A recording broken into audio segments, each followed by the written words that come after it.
The 80s. Spandex, neon colors, big shirts with big letters, skateboarding.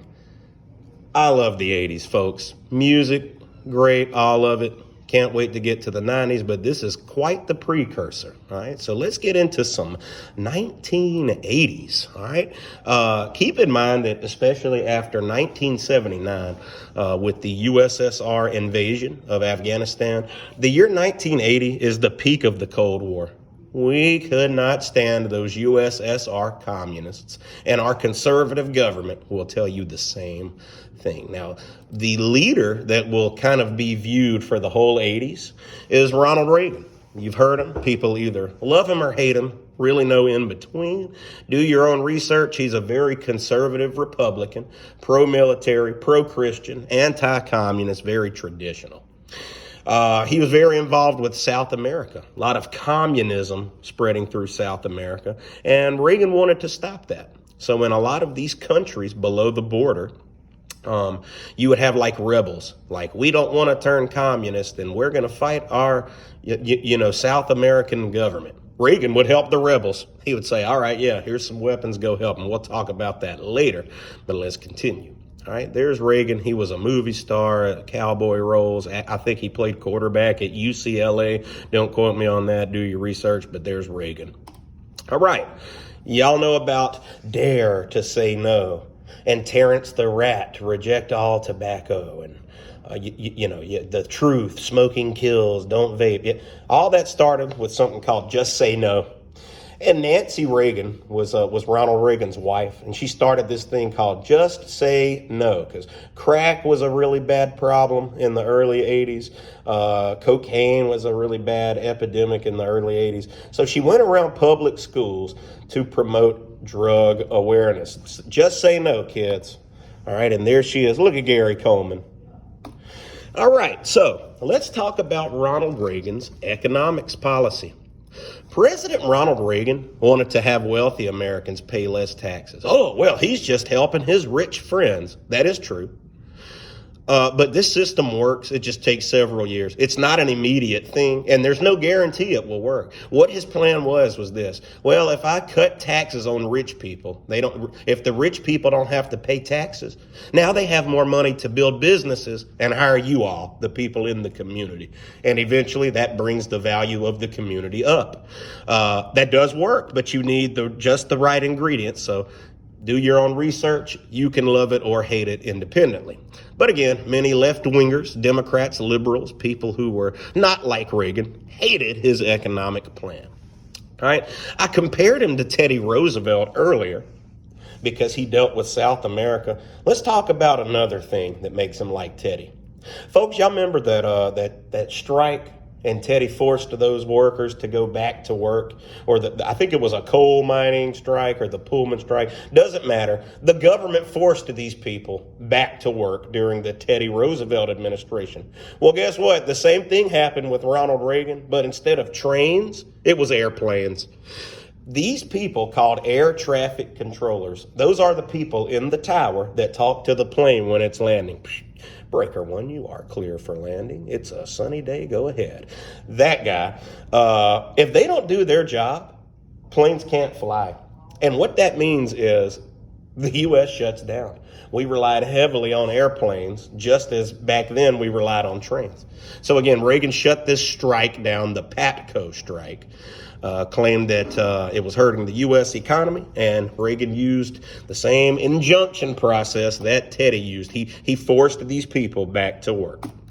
Right? He also got laughed at for something called Strategic Defense Initiative. Literally, we can do this now, okay? But in 1983, this was almost like a joke. He said he wanted to put missiles in outer space on satellites so that we could shoot from space. And the public kind of laughed at him. The media called it Star Wars defense, and just know what SDI is, missiles in space. Okay.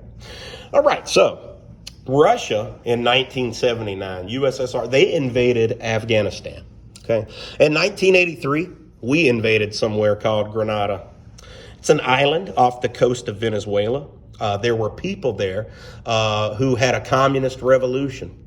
right? Some people said, we're going to turn communist and turn this thing to North Korea. We're going to turn this thing to Vietnam Part 2. So we didn't want that to happen. So the U.S. and other nations from the Caribbean, we invaded Grenada and restored order in a few days. That's why it's not even a war. It's an invasion. Okay, we did it. We stopped communism. Okay. Now, speaking of stopping communism, there's a lot of communists in South America, a lot of communist governments in South America. There's a lot of people in those countries in South America that don't like the communist government. They kill the communist leaders. They commit murder on these people to try to free their country. Okay. Now, Reagan knew this. And while murder is never good, he wanted to help the rebels. He wanted to help the rebels in South America fight communism. So guess what he did? Reagan did something dirty. He bought weapons from Iran, which was illegal. He did this all under the table. Then took those weapons and gave those weapons to rebels in South America to fight against communism. Okay, so Reagan's doing something good in his eyes. Oh, well, I'm helping stop communism. I'm just breaking the rules. Well, the rules were pretty serious, but after investigation, they say that Ronald Reagan didn't know anything about it, but the guy who took the blame, the fall guy, was Colonel Oliver North. He got 2 years in prison, 2 years probation, 12,000 hours of community service, and had to pay $150,000. There he is. Look, my president didn't know a thing. Do you hear me? Look, he took up for his boy. He didn't snitch. All right. 1989 comes along. Fall of the Berlin Wall. We've been dealing with this wall since World War II. First, it was a barbed wire fence. Then in the 60s, it was a wall. Whatever. The point was, East and West Berlin were still divided. And by now, the year's 1989. Ronald Reagan's tired of it, man. He says, look, we've been pushing against communism since the 40s. Here we are going into the 90s. He went on TV and made a speech. And he basically implied, people of East Berlin, if you start a revolt against your government, the U.S. will help you. Well, guess what? It wasn't but about 6 or 7 hours. The East Berliners protested, and they tore the Berlin Wall down with their hands. And they overwhelmed the East Berlin government. And the USSR finally said, you know what? We'll free them. All right, here are some famous images of that wall coming down. I love this one. Look at the Russian soldiers on this side. Boom, wall comes down, and it's like all these people are just for the first time seeing through the wall. And again, you can just see it here, whatever. All right, now let's talk about the president after Reagan. Okay, y'all might know who George W. Bush is, president during 9/11. This is his dad. Okay, so don't get those two twisted. But when Reagan left office in 1989, he was replaced by George Herbert Walker Bush, H.W. Bush, Daddy Bush, as we call him, kind of a Reagan clone moving along. Again, he was a Reagan clone. So just like Reagan invaded Grenada, H.W. Bush, invaded Panama. A lot of Teddy Roosevelt vibes going here, but long story short, there was a lot of cocaine being made in Panama. I won't give you the recipe because that's dangerous, but they made cocaine there. And the main guy who was doing this was the leader of their country. His name was Manuel Noriega. If you listen to rap and hip hop, you know about Noriega. Nonetheless, our president said, I'm taking Noriega down. I know he's selling cocaine. We're going to bust him and we're going to take him out of the picture. That precisely happened. We invaded Panama. We took down Manuel Noriega. All right, so that concludes the 1980s. I will see you again with the 90s, my childhood years. See you later.